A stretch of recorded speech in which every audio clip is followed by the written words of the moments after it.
Hey guys, welcome to the TexAgs Rewind presented by four-time national retailer Specs. I am Maria Griglione, and today we had a full-pack show with OB, Amari Harper, Baseball Bunch, and Billy Liucci. So, Cade, what was your favorite part of today's show?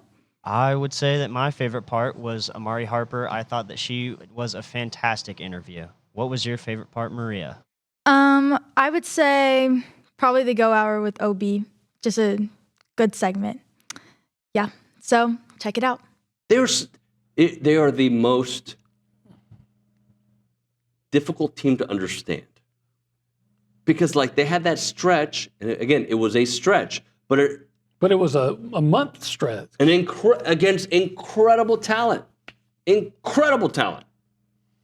But here they are. Like, I'm not mad at them for losing to Georgia per se. I'm mad at the situation that they're in based on who I think they should be, but who I thought they should be isn't the team that I thought we got because injuries, and it doesn't matter. I'm about results. I'm done with Le'Veon Moss got hurt and Haynes King got hurt and Max John. I just want to win games and not worry about who gets hurt. Yeah, well, I mean, you've had some bad breaks, no doubt about it. But you look like you had overcome those bad breaks. And for all the reasons we talked about, that hot, stretch, there's no excuse for what happened in the Missouri series. And then you follow it up with a 3-0 lead last night. And, I mean, you're up 6-1 on Missouri in the first game, and that evaporated. So I don't think, anybody thought, okay, we're going to win. They're up 3-0. But to watch it just disappear in a 7-run inning by Georgia, in the third inning? Yeah. Look, I still love those players. I still love Coach Early. I still hope for them to make the postseason. I still, hey, remember, was it LSU or whoever got Ole Miss a couple years ago got in at the very last weekend, and LSU got in last year because they beat A&M, right? So, yes, in Florida got in on the very last weekend last year, and they made it all the way to the College World Series. So I want to be invited and see where it goes, right? That's the reality of the situation. Let's see if this team can maybe get lucky, right? But it just feels like this is who they are. And if we talk about the totality of the season, the totality, right? That's what we've talked about all year. Let's see when it's all said and done. We're about to the end. And the totality of the season has been, they had some impressive wins. Mm-hmm. They've had too many bad ones, too many bad losses. How has your role kind of changed leadership-wise here in your few years with Texas A&M? I think I've always been very quiet in my leadership role. I don't say much, and if I do, it's like, whoa. I'm like, who knew she could say that? Like, it's very, I don't say it often. I don't say much, but when I do, it's just kind of the one main thing that I'm just going to leave it at that. But I think it's become more of a role on the field and performance-wise and just showing, our freshmen, just go out and play. Even our sophomores that are still kind of learning and staying in the game, just go play softball, don't care about the outside noise, even from coaches, teammates, all that stuff. Your own personal thing is just go play the game. So take that with each game, each opportunity, each at-bat. So I think that's kind of been where my leadership is right now. Mm-hmm. I want to talk about something you put on Twitter. It was in response to SC Coach Ins and just put little Amari is losing. Yeah. How, is this what you envisioned whenever you're a young softball player, you dream about, one day going to OKC, and this program has the talent and depth to get there, especially just with the SEC championship in the books. How proud would your younger self be of you right now? Oh my God, she'd be freaking out. I think for me, she had no idea she'd be an Aggie because I'm not from here. So A&M was very out of my reach when I was younger. I had really no idea. You kind of grow up to idolize the popular schools at the time, UCLA, Oklahoma, Florida, all that stuff. So I think for me in an A&M jersey, it's just so awesome, and we're creating a new legacy, and we obviously want it to move forward in the next few years and let obviously younger girls kind of idolize us and then see what that turns out to be in the next couple years. But it's been awesome, and I'm just so excited. Even hosting regionals, super regionals, that's a dream. So just take it for what it is and just play the game. Why did you pick A&M? Because I loved the culture of A&M. And for me, obviously, softball is not a livelihood. It's not a long time thing for me. It's just what I get to do while I'm getting my degree. So I think the idea of having my Aggie ring, the Aggie network, like it's going to help me long term. So that kind of drew me to A&M. It's not something that a lot of colleges have with the traditions and obviously like the 12th man. That's something that I had never seen growing up in California because you have UCLA, USC, but it's not. Those fan bases are not like this one at all. So it was incredible, and I just love the atmosphere. Let's just talk about Lampkin and an opportunity, what he can do to jumpstart something for this series, Scott. Don't let Georgia raise your pitch count, get some outs with 2 strikes. I tell you, there is no way you can pitch to that ballpark.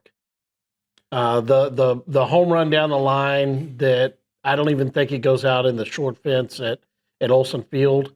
I don't know if you can pitch to that ballpark and count on the ball staying in the field of play for either of these teams. I think they're gonna hit. You just have got to keep players off base in front of them when it does happen. And the team that does the best at that will have success. Now, Lampkin and Patton are 2 guys that don't give up a bunch of free base runners. So, you'll have to earn your way on. But at what point in time last night there was one single and everything else in the game had been a home run, one single and the double that Caden Kent hit, and everything else was a home run. He has got to limit base runners, no free base runners to give his team a chance. Because I think they're going to still hit. To Ryan Prager's credit last night, he didn't walk or hit a batter. They were all base hits. Georgia earned what they got in the first, second, and then the 7-run third.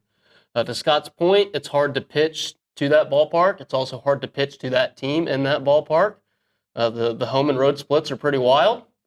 They had 3 swings and misses against Ryan Prager last night. That's pretty insane. As far as Justin Lampkin goes, he's going to have a tough opponent tonight because Georgia's pitching back, right? Is it Brian Curley, the man's first name? He's their Friday night ace. They went with an opener last night. So you're seeing the Friday night guy on a typical Friday night. So it's a good barometer for Justin Lampkin to see just how much he has improved and is he meeting expectations. We talked about the last segment. So we'll get to see, just how far Justin Lampkin has come. We'll get to see just how good he can be. He's going to have to be fantastic. We said this, I believe it was yesterday, you and I, David. He's going to have to be near perfect. The entire club's going to have to be near perfect. For A&M to save this season with however little time they have left, the entire team, 1 through 9 pitchers and the offense, are going to have to be near perfect, and it's going to have to start with Justin Lampkin this evening. I've said this many times on the show, so it may annoy you, but I really do believe that softball team has taken on the image of their head coach. Oh, yeah. And I think great teams do that, Mm-hmm. and they 100% have. Yeah, and anyone in here knows how impressive Trisha Ford's been since the day she got here, before they were winning at this level. Like, kind of a lot like Jamie Morrison in volleyball, where you just, from day one, you just kind of know. You go, man, they've got it. Like, she's got the it factor. She's got it. And the team has taken on that personality. And again, what they did to Texas, I believe what they would have done with OU. Just they were rolling through that tournament. What they did in Knoxville the week before to number 2. I feel like when this team gets pissed off, like challenged or feel like they got something to prove, they're at their best, and those are the type of teams I love. And I think they're going to carry that chip on their shoulder all the way, through to wherever this ends up, and they've got a real chance. They're legit. I mean, they're the number 1 seed. Obviously, they're a national title contender, but I think they have the stuff to do it too. They've got the players, but it's just, they've got the pitching, but to me, it's just more in the coaching, but it's just more the winning attitude, and they've got that dog in them, and it's just that they're competitors, they're winners. There's going to be setbacks along the way. They've dealt with that. They don't give up. They come back. They get off the mat and fight, whether it's in game or following setback. Look, they lost that series to Arkansas. What'd they do? They came back and went on the road and beat Tennessee. I mean, a lot of people were going, "Oh, what are they going to be seeded if they lose that series too?" And no, we're going to go to Knoxville, and we're going to win the first one, and in the third one, we're going to kick their ass and make it emphatic, like we did to Texas, because they beat us last year, and we felt like they shouldn't have. So we are going to target Tennessee. We are going to target Texas. It's not going to affect our performance because we can do both. We can self-motivate through the roof, and we can absolutely target you and say, we want to beat this team badly, and it's personal, and not lose your edge. That's really, it's not easy for teams to do that. Okay, guys, thanks for watching. Remember to like, comment, and subscribe, and comment what you're going to be doing for this weekend. We'll see y'all next week.